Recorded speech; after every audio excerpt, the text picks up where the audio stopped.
Hi, this is Mike Larson from Money and Markets TV. Folks, things aren't looking good in Europe.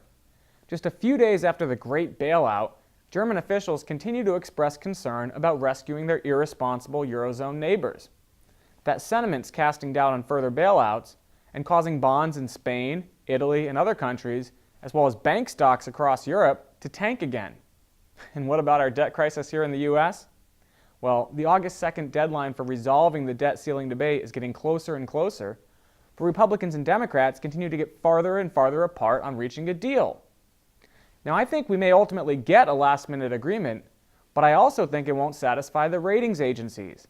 So no matter what, they're going to strip the U.S. of its AAA rating.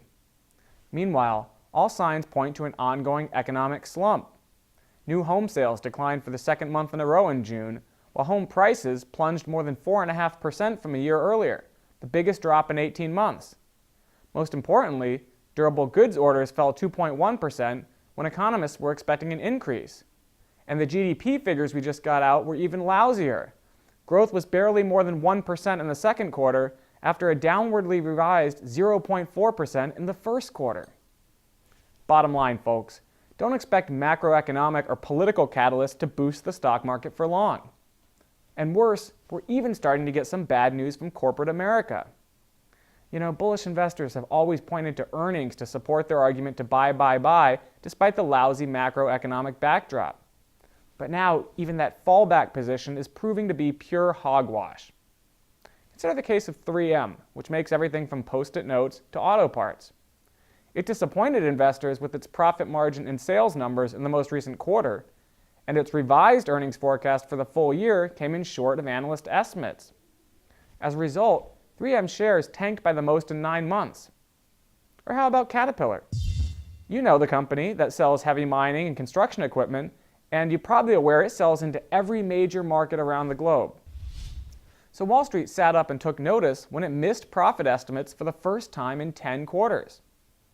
Caterpillar also warned of slower economic growth overseas, and its shares suffered their biggest one-day drop in more than 2 years.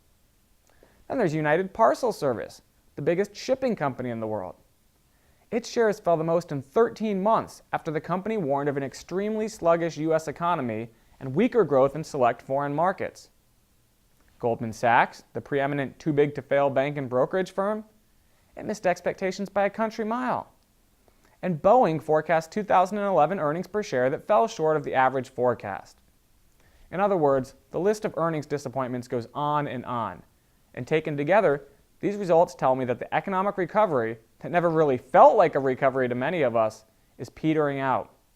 Growth is slowing around the world. Europe is still knee-deep in sovereign debt problems, despite spending hundreds of billions of euros on bailouts. The Federal Reserve is out of bullets to boost the economy, and the politicians in Washington can't tackle the U.S. debt crisis to save their lives. So if you still haven't heeded my warnings on the stock market, I urge you to do so now.